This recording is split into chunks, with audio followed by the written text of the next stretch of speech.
Assalamualaikum warahmatullahi wabarakatuh.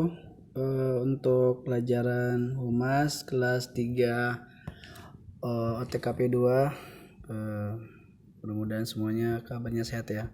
Baik, langsung saja ini PowerPoint untuk materi keprotokolan untuk bab 1, peta konsepnya. Untuk ruang lingkupnya ada pengertian dari keprotokolan, kemudian ada Undang-Undang Nomor 9 Tahun 2010 dan kegiatan keprotokolan itu sendiri apa.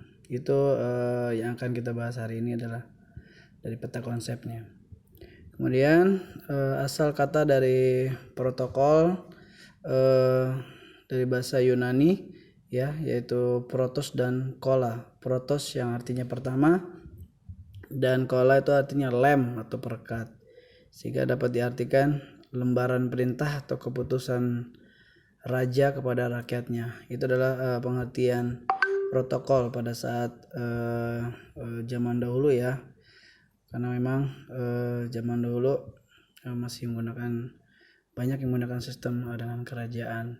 Dan asal kata protokol ini dari bahasa Yunani tersebut dibawa oleh orang Belanda ke Indonesia, sehingga juga diaplikasikan dalam bahasa Inggris untuk di negara kita. Jadi memang kata protokolernya juga dari bahasa Yunani, namun dibawa oleh orang Belanda ya, karena memang pada saat itu Belanda mempunyai banyak peraturan tentang keprotokolan tentang satu kegiatan ya. Kemudian definisi keprotokolan itu sendiri ada dua menurut buku panduan diplomatik dan sosial, dan sedangkan kedua adalah menurut Undang-Undang Nomor 8 Tahun 1987 Pasal 1 Ayat 1. Apa saja definisi protokol tersebut? Yaitu yang pertama, protokol adalah seperangkat aturan tentang perilaku dalam tata kehidupan resmi dalam upacara yang melibatkan pemerintah dan negara serta wakil-wakilnya. Dan protokol adalah suatu pedoman tentang tata cara internasional. Ini menurut buku panduan diplomatik dan sosial. Kemudian menurut Undang-Undang Nomor 8 tadi ya, tahun 87 Pasal 1 Ayat 1, ini serangkaian aturan dalam acara kenegaraan ya, atau acara yang acara resmi ya, yang meliputi aturan mengenai tata krama, kemudian tata letak ya, tata upacara, tata penghormatan, dan sehubungan dengan penghormatan kepada seseorang sesuai dengan jabatan dan kedudukan dalam negara, pemerintah atau masyarakat ya. Sebenarnya itu tadi tata tempat, kemudian tata upacara, tata penghormatan, kemudian berhubungan dengan penghormatan kepada seorang sesuai dengan jabatannya dan kedudukannya dalam negara. Kemudian asas keprotokolan ada 5, yaitu asas kebangsaan, kemudian ada asas ketertiban kepastian hukum, asas keserasian, asas kesesuaian dan keselarasan, asas timbal balik, dan asas keagamaan. Baik, untuk asas kebangsaan, berarti keprotokolan itu harus menggambarkan sifat serta ciri watak bangsa Indonesia yang beraneka ragam ya, atau sebutnya pluralistik ini ya, dengan tetap mempertahankan prinsip-prinsip yang dimiliki oleh NKRI. Jadi keprotokolan ini harus mempunyai ciri-ciri dari bangsa Indonesia itu sendiri ya, dengan budaya timurnya ya.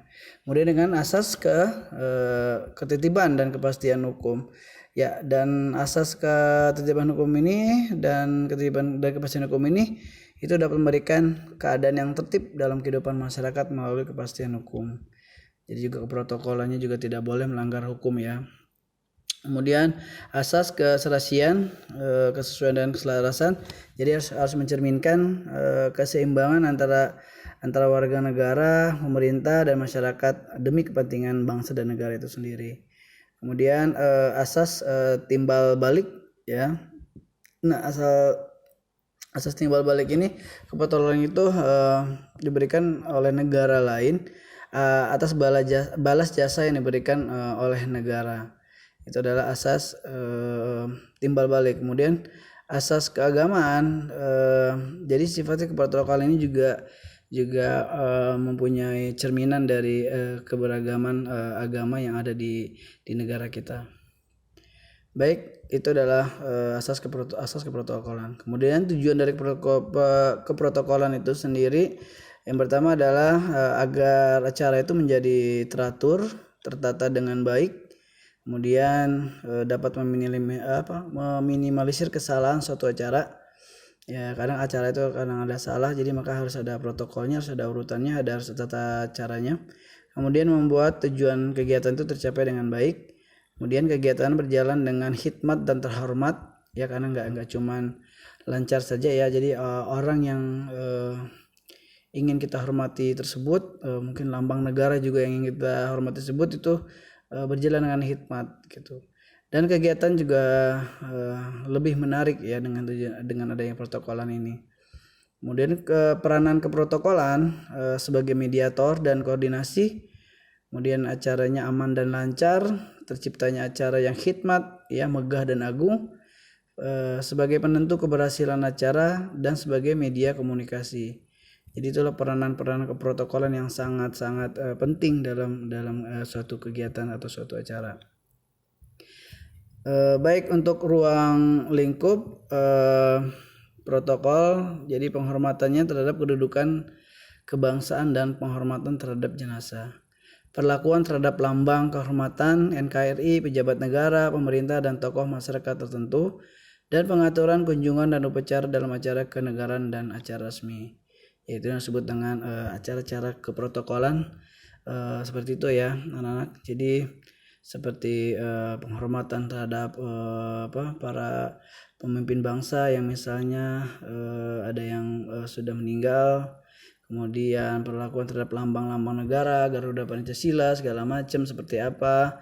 Kemudian bendera merah putih, dan menghormati tokoh-tokoh masyarakat tertentu.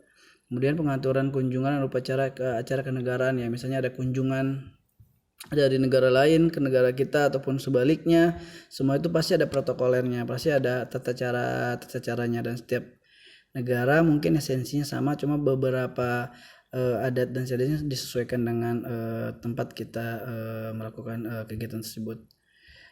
Dan acara resmi yang di luar ini, misalnya acara pelantikan gubernur, pelantikan presiden, MPR, DPR gitu, itu juga menggunakan protokol.